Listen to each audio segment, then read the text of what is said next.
ስማኝ እሷ ታትሽ አብርሃም ብሯን የ350 ሺህ ብር አረብ ሀገር ተንከራታ ለፍታ ደክማ የበላችሁን 350 ሺህ ብር ወስደህ ያመጣችሁን ወስደህ ለወላጆችህ ቤት ሰርተሃል ወላጆችህ ያንተ ወላጆች እናት አባት ወንድም ምናምን ሁላችሁም እሷን አትወዷትም ትንቋታላችሁ የሰራችሁ የ7 ወር ያህል አዳማ ሆና የሰራችሁ በሴተኛ ዳርነት ህይወት በሱ ነገር አንተ ከሰማህ በኋላ አንድ ማን ነው የሚባለው ኤሪያስ ነው የሚባል ሰው መጥቶ ያንተ ጓደኛ ከነገረህ በኋላ ያኔ አንተ ንቀት እንዳሳየሃት እንደምትሰድባት ልጅህን እንደማትወድ አስወርጂ እንደውም ሰላም በዩ ብለሃት እንደነበረ ልጅህን አስወርጂ እንዳል አባት ይያለ ልጇን ለሰው አሳድጉልኝ እኔ አረብ ሀገር ተመልሼ ሄጄ መስራት ፈልጋለሁ ልጄን እንኩ ወሰዱ ብላን የመጣችው እንዳበደች ጨርቋን ጥላ አብዳ እንደነበረ ለዛ ሁሉ ምክንያት አንተ እንደሆንክ የቤቱን ዕቃ ወጥታ እንደሰባበረች ያንተ ልብስ ሁሉ እንዳቃጠለች ምክንያቱም ሰበብ አንተ ነህ ከዛ በተጨማሪ ደግሞ ቤተሰቦች ድረስ ሄዳ ስትጠይቅ እባካችሁ አሸማግሉኝ ባካችሁ ልጃችሁ ምከሩት ባለችበት እናትና አባትህ እሷን ሰድበው እንዳባረሯት ከዛ በተጨማሪ በእያንዳንዱ ቦታ ላይ ሰው ለምና ልጇን እንደምታበላ አንድ እናት ቤት የዘበኛ ቤት ሰተዋት ንፋስ የሚያስገባ ምን ሚል ከአንድ ብርድ ልብስ ከአንድ የጅቡቲ ብርድ ልብስ ውጪ ሌላ ምንም እንደሌላት እዛ ውስጥ እየገባች እንደምታደር ሰርታ ስትመለስ የትም ጎዳና ላይ ወጣ ለምና ለልጇ የሚበላ የሚቀመስ ነገር ይዛ ስትመጣ ደግሞ ያቺ ሴት ልብስ ቆልላ እንደምትጠብቃት ያንን ሁሉ ልብስ እጣቢ እንደምትላት ይሄ ሁሉ ነገር ስለዚህ አሁን ይሄ ውሸት አይደለም እምትይ ከሆነ ይሄው አንተ ያንዳንዱ መልስ የሚሰማ ሁሉ በዚህ ታሪክ ላይ ሁሉ ስማቹ የተጠቀሰ በሙሉ እሷን የመክሰስ እሷን የመጋፈጥ መብት አላቸው አዎ እኔ በሚዲያው እናመሰግናለን እኔ ምን መሰለሽ አንደኛ ነገር እሷ ጎዳና ነው እንደዚህ የለመንኩ ተጠልዬ 04 ነው ምን ወረው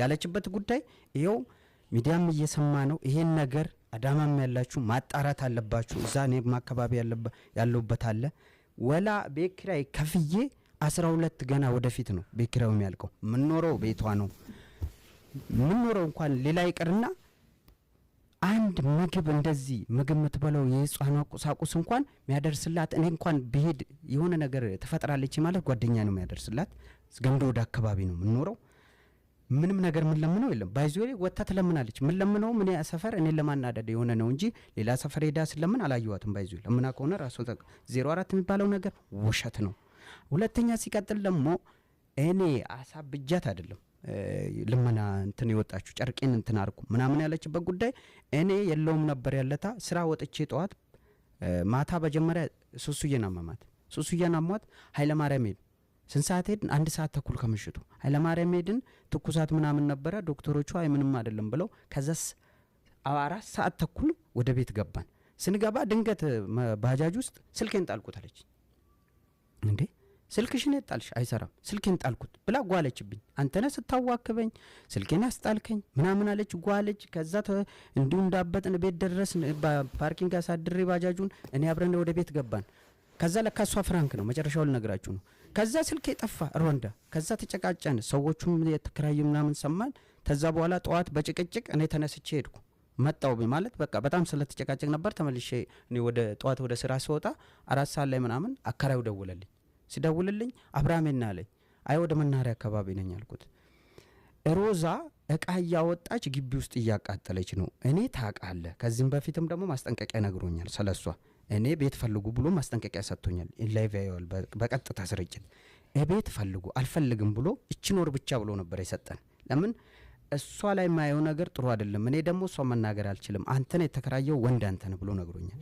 ስለዚህ አንድ ወር ነው እየተጠበቅን ያለ ነው ልንለቅ ነው ቤቱ ከዛ ነው ስራ ላይ ያለው ቤት እቃ እየተቃጠለ ነው አሉ ቶሎ ድረስ አለኝ እቃ እንደዚህ ያለ ነው እሱ ደግሞ ጻን አለችው ሰራተኛ ነው ቤት ያለችው ደንግጠዋል ሁሉም ስለዚህ ማንንም የለ ግቢ ውስጥ ታካለ እናንተ ናችሁ ቶሎ ድረስ ሲለኝ እውነትም አጋጣሚ ጓደኛዬ ነበረ እኔ እዛ እስከምደርስ ጓደኛዬ ጋር ደወልኩለት ድረስ አልኩት ይድስቲ አልኩት እውነትም እቃ ተቃጥሏል ኢቨን እኔ በለበስኩት ልብስ ነው የወጣሁት ሌላ ነገር ስመጣ ምንም አይነት ነገር እንደውም ሰው ነው ጋር ራሱ ያደራ ነገር ያስቀመጠ ነገር አለ እስካሁን ያልነገርኩት በዚህ አጋጣሚ ላይ ነው ብዙ ነገር ያቃጠለቻል ሌላ ዶክመንቴ ምናምን እንቶ የትምህርት ማስረጃ ምናምን ሌላ ነገር ቶ ሁሉ ነገር ነው ያቃጠለችው ገነጣጥላ የተሰበረውን ሰብራ ይወላ የቤት ተርካመርኪ ነገር ሰብራ የሰበረችውን የቻለችውን ሰብራ ያልቻለችውን ደግሞ አድቃ ከዛ ቀጥታ አቦ ቤተክርስቲያን የሚባል ህፃኗን እዛ ሄደል። እኔ እዛ እስከምደርስ ጓደኛዬ ደረሰ። ምናልባት ለሱ ይረዳል በምትል ብሎ ጓደኛም አየና ባይዞ እሷ ስትብሽ ይሸሿታል። ሰው እንትን ይላል ማለት የምትጠቀመው ፓወር ከባድ ስለሆነ ከዛ በኋላ ጓደኛዬ ማው እንዲታረጋለች ቶሎ ድረስ አለኝ። ከዛ እዚህ እስከመመጣ አቦ ቤተክርስቲያን ሄዳ የብራዘር ንስሐ አባት ናቸው። አባ እንደዚህ ስትል ልጅ ጥላለው ልጥል ፈልጌ ነው እንደዚህ ልጅ የሚቀበለኝ ብላ ስትጠይቅ እሳቸው ወደ ወንድሜ ይደውላሉ። ወንድሜም በአጋጣሚ ሰፈር ውስጥ የለም። ለኔ ተደወለ። እሳቸው ደወሉልኝ በኔ ስልክ። አረ እንዴ ስል እኔ አቦ ቤተክርስቲያን እስከምደርስ ፖሊስ ጣቢያ ደርሰዋል። ምንድነው ያሉት? ልጅቷን እዚህ ጋር ጥዬ እሮጣለሁ። እንደውም ግርግር ፈጥራ ሴቶች እንደያዟት ነው የነገሩኝ። ግርግር ፈጥራ ከአጥር ውጭ ልትወጣ ስትል ሮጦ እንደያዟት ጻሊ ጥላለሁ ብላ ከዛ ስትሄድ የአሚናት ባለቤት አንተና ተባልኩ። ፖሊስ ጣቢያ ተደወለልኝ። ና ተባልኩ። እኔ እየመጣው ነው ወደዚህ አላወኩም። እዛ ፖሊስ ጣቢያ ሄድኩ። ለምን ከዛ አባም አሉ እዛ አድርሰው ወደ ህግ ማመልከት አለብን። እቺ ህፃን ጥላ የትመጣል አችልም አባት ይኖራታል አባቷ አለናቃለን ብለው አባዛ ፖሊሶች ምናምን ነግረው እዛ ፖሊስ ጣቢያ ነው ተጠራው። ፖሊስ ጣቢያ ከሄድኩ በኋላ ጠየቁኝ። እንድንጨምቀው ብዬ ነው ሐሳቡን ወደ መጠቅለሉ። ፖሊስ ጣቢያ ስንሄድ ተጠየቅኩ። እውነትም አባት ነኝ እኔ አልፈልግም ልጄን ይረከበኝ ነው ያለችው። እዛ ጋር አለ ፖሊሱ። ልጄ ነች አይደለ? አዎ ልጄን ውሰድና ሄድ።